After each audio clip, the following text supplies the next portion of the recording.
Hi guys, my name is Stuart Taylor. I used to shoot a television show called Going Nowhere Slowly, which is pretty much what we're all doing right now. So what I've decided to do is chat to some of my favorite creatives to find out how they are dealing with the fact that they are going nowhere slowly. First up, I'd like to introduce to you a double Emmy nominated ventriloquist, a friend I've known for many, many years. We were both graduates of the College of Magic. Ladies and gentlemen, none other than Mr. Conrad Koch. Woo! Woo! Woo! Woo! Woo! Woo! Hey, Stuart Taylor. Hey, Chester, I how are assume you you? wanted to talk to me. No. I will speak to you for a little while. How are you doing, Chester? I'm great. I'm doing comedy on the internet. I'm made out of latex. So for Nice. some people, this is an adult movie. So I'm loving it. How are you? I'm fine. How is it for you performing in this medium as opposed to interviewing those politicians? I mean, that's what you were known for. You would ambush politicians and then shout questions at them. How is this medium different? Well, it's great because, you can get very intimate. Like we're talking to each other. You can see my face up close and I can see your face. It's live. People can comment in the, underneath if it's live. And a lot of my shows are in Zoom. So it's, as I say, we used to do comedy on Zoom and now we do comedy on Zoom. And the difference between Zoom and Zoomer is Zoom would connect you with everyone, but Zoomer would just connect you with the Guptas. So, you understand what I'm trying to say? There's a lot of tech that's possible here that I wouldn't have had, before. Right. Very nice. And it seems like you seem to be embracing this new world of yours, Chester. I am. If you Google adult movie, you'll get a picture of me because I've literally, I'm basically a PPE. I don't know why I'm in lockdown though, Stuart, because I can't get coronavirus. I'm literally made out of latex. And also, you live in a suitcase. So it's kind of like you've been in lockdown all along. For years. Very good point. Thank you. Sorry, I'm just showing off all my effects there. You do have lots of toys. I like that. It. Well done, Chester. But I literally look like a toy. Say again? Probably for the first time ever, we're not actually wanting to chat to you. We wanted to chat to the man that makes you say what you're saying. So as much as I'd love to hang out. That's just offensive.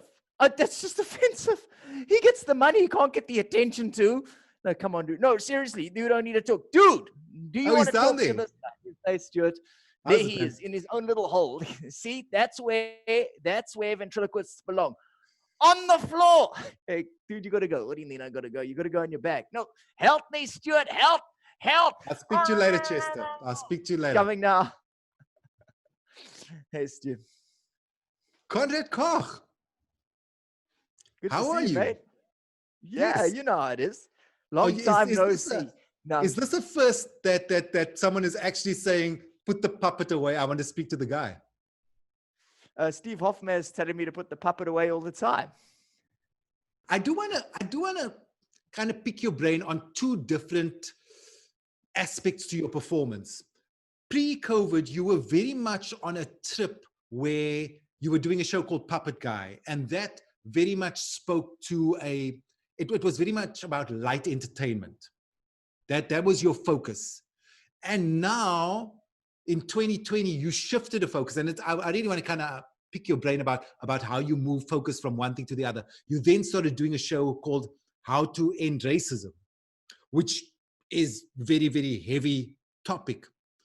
It almost feels like you moved from something which would have lots of box office appeal to something which would have a lot more critical appeal. What is the reason for that shift? Well, as you know, the How to End Racism kicked in before COVID-19. I started working on it from last year or before, really. I've spent a lot of time in Canada and Australia in particular, and some time in the UK in the last 2 years, say, doing Puppet Guy, which was, as you say, was a lot more light entertainment, very strong ventriloquism focused show. And I found that they actually were really into the conversation we're having as South Africans, especially as white South Africans. Well, especially as I'm a white South African, so that's what was relevant to me. But as post-colonialism, the question of how to deal with reconciliation in a way that is just and fair. is a global conversation. Canada just had a reconciliation commission. Australia is in intense debates about this stuff, especially, they still celebrate Australia Day. They celebrate the day white people jacked Australia. I mean, you can't imagine South Africa having that, so We used being to. there We gave me used an to have idea. that day. Yeah, Founders Day. You got that great material in that. So, based on my experience overseas and seeing how much they actually want to talk about this stuff, how it's time for me to go all in and create the show that for me deals with my privilege and my place in the world as a white South African. And what does it mean to seriously face the fact that apartheid was a crime against humanity? And what is my moral place, obligation, maybe the word is, to deal with that and face that in its full? What does that mean? And so Right. I felt like it was time to do that. And also, once you've done that, then it can build slowly as the years go by, and you build other things, you come back to it until it's this real work that I can tour with. That's exactly what I'm trying to find out. Because for me, what you managed to do pre-COVID is you managed to shift a style, shift a body of work from something which was, as you say, about the ventriloquism, about Snapchat and the silliness of it, and doing things with lions, and it was lovely and it was amazing to watch. But then to completely make a shift to something virtually very, very, very different. And I'm trying to get behind, sort of figure out your process of being able to do that, because that's what is required in this time. I think a lot of artists, we're creating in a box, but that shift has to happen right now. So I'm trying to kind of figure out what was the challenges in terms of making that shift. I understand the motivation behind it, but certainly what are some of the more challenging things that comes along with shifting what you're doing? I understand. So when it comes to race and being a white South African and racism, there's a series of hurdles that one has to make it through. And it's just slightly more exacerbated in this environment. And now with Black Lives Matter, it's come to the fore again as a conversation. I don't think it's the end of the conversation, even close, but because you've seen all the All Lives Matter fools out there. So we need to, well, fools, I say, I'll explain the problem with what I've just said now. So the hardest work, as you know, Stuart, because we've known each other so long, is that, and I know you've done some of this work yourself, but as a person of color, it's a different experience, a black person, different experience. So for me, the first problem is when white people talk about race, if I'm going to talk on, especially I'm going to call the show How to End Racism, I'm making a commitment to myself that no punches will be held. There's no holding back. I've got to go all in. I cannot let myself off. I cannot let my audience off. I have to make it as uncomfortable as I can make it, while it's still making it in some way a show you can go watch. And that holding that line takes it a lot of emotional work, and it's very difficult to do because the audience, first of all, your job is to create laughter in your head as a comic. And so a lot of the stuff, the whiter the audience is, the more they freak out. A very racially mixed audience will laugh a lot more. Also, sometimes when you're describing the actual laws of apartheid, when you describe the fact that the reason COVID-19 is less likely to kill me than it is to kill a poor person in a shack who can't socially distance, who's probably black in this country, is because of apartheid. It's the difference between that person and me. Is apartheid is the reason I'm getting to talk to you. Your life is in spite of apartheid. My life is because of apartheid.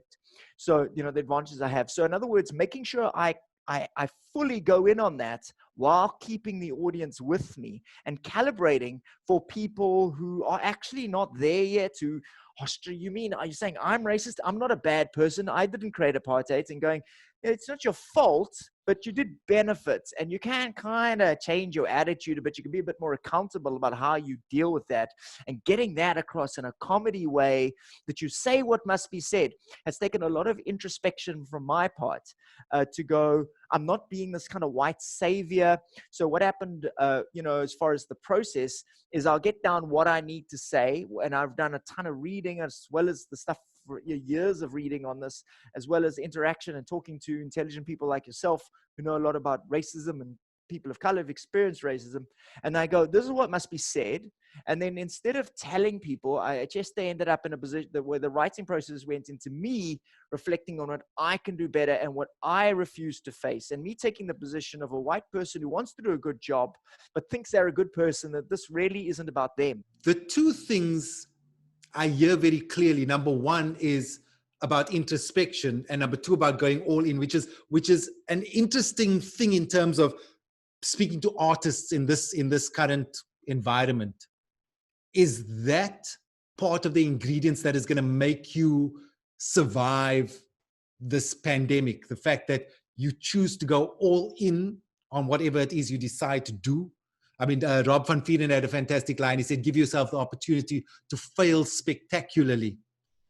That kind of just go all in, and then spending the time introspecting and going, where do I fit? What is my art form? How does my art form evolve? Are those the two main ingredients then in terms of creating a body of work out of this in this current period?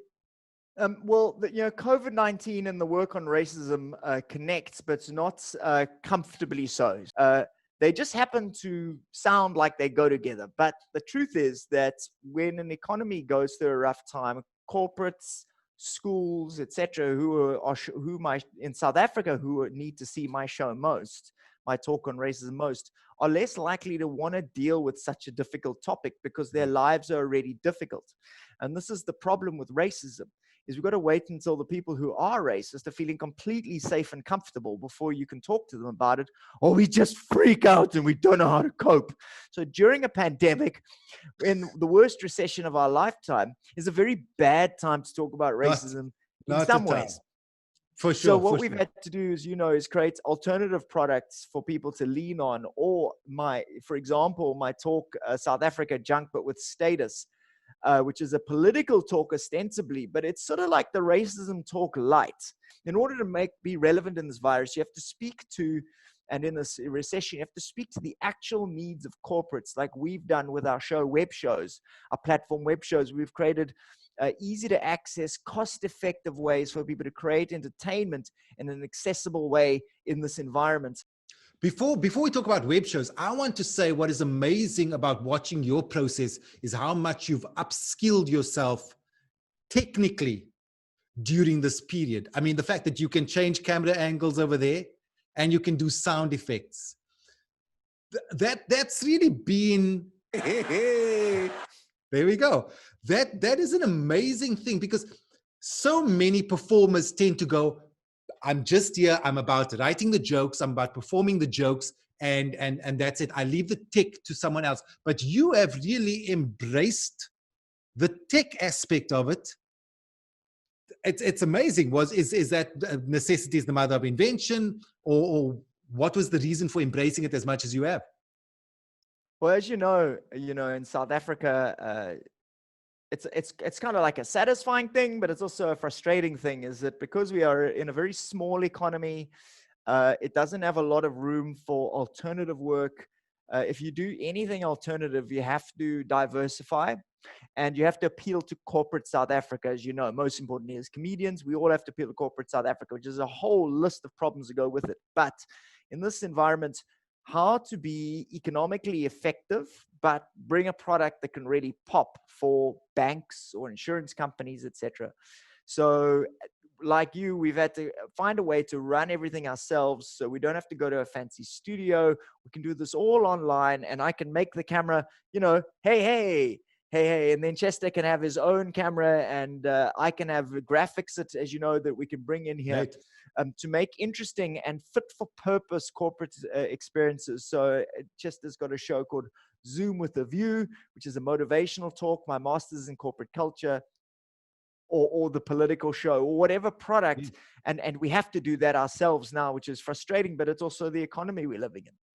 That's an important one. Zoom with a View. You literally jumped on this thing in no time. People were suddenly we were in a lockdown, and you were having to work from home, and Zoom meetings became how we communicated. And there was no break. Suddenly, bang! Chester is now offering Zoom shows. He'll gate crash a Zoom meeting. That was amazing to me. I needed the first 20 days of the first 21 days of lockdown to just kind of recuperate and find my feet and sulk. But you were really an early adopter to using the tech that became necessary. And for me, it only became necessary a couple of weeks later. I only woke up to the fact that it was, oh, this world is different now. How was it that you were able to adapt that quickly, or that you saw the wood for the trees that early on? What happened was I realized the overseas stuff is on hold, and that was my whole plan. So that Ah, meant that I needed to fill that whole space. So I think, okay, and because I was political, I realized I need to fill it with something that makes sense for here. And the only way to really pop in this environment was to take what I was doing on TV further, because that's the next thing, is that this is like a TV show every show, like right now. So I had that experience sitting in the back of my head. And the moment lockdown started, then you're going, there must be, this is pregnant with difference. Like there's potential to say things here. How do we do this in a way that's effective? right. And unfortunately, unless you get this tech working, you really are just a dude talking into a webcam. And I don't think that that's enough. I think that a lot more is possible. And sometimes I think I can be a bit too obsessed with that, and I could just focus on the show. But I enjoy the idea of something that's, that really pops. It's really fun to have the puppets there, and then I can get out of the shot and come back to here. And it's all done live and with the feeling of a show. How do we replace the magic of live? And then Right. as I was reading the politics and following people like Graham Codrington, one of my favorite futurists in the world, people saying, this is not going to go away quickly. And as I dealt with that, when the Edinburgh Festival got cancelled, you're like, okay, this is real. We Yes. need to adapt now. And what's exciting is that this is not going to go away. The internet is here forever, and people are Yes. going to have, online conferences forever now. There'll be Yes. less of them when we can go back to work, but this is the way of life now. And so, talking about going all in, your next project then becomes web shows. So, tell us about that platform. Well, web shows, of course, is great because, we realized that we needed venues to run our shows, and it was bananas because there was only one person who seemed to have a platform, and we all phoning each other going, how do we do it? How do we just press watch? Can we do it on Facebook? How do we do it? And then we realized, but it's a certain amount of money to rent this thing. And if you get it running so the tech works, then you own it. And I think it's really exciting what we've created. We've created if I go on, there's this platform where we can run the entire event. We don't have to wait till an events organizer arrives. We don't have to wait for agents. If you're a corporate, we can run the whole show with stand-up, with a venue, that amazing studio that you're in now, Stuart. And there's this variety show where it's a bit of magic. Magic works well here because look at my hands. You can't do that on stage as easily. And Chester's coming close up to you. Yes, there we go, Stuart. That's the guy. So I'm super excited about web shows. Well, I want to know about what you feel around your performance when you're doing it live. I mean, for me, it's such an adrenaline rush. It's a very different adrenaline rush than when you've got an audience in front of you. How are you dealing with these live shows without actually having an audience in front of you? Well, let me take you through the tech. So this is the basic format, and what we're doing is we're obviously streaming this. This image is coming to you through Ecamm Live we're using, but there's a load of online streaming platforms or streaming software that allows you to live edit your show, which is what's happening here. Now, this camera I can add more than one camera, and I often do. And this over here, this iPad here is what I'm using to switch a camera. So if I press this button, it'll go back to there. If I press it, it goes back to there. If I go there, I can make Jacob Zuma laugh. So the Amazing. learning how to connect all this stuff. I've also got a PowerPoint switch there. Nathaniel, who looks like Chester. So I can change images on the screen. And you must always remember to cut your nose hair when you do online shows. The camera's what right makes there. Yes. What makes this exciting is that you can really tailor experiences for customers. Listen, we are in a time when we are going nowhere slowly, and you are using this time constructively. Well done to you, Conrad Koch. You certainly have stepped up, man. Going nowhere slowly with Stuart Taylor. Thank you so much to Conrad Koch and his sidekick, Chester Missing. Awesome insights. I'm going to use them. I know you are too. Thank you very much for tuning in. I'll see you at the next one.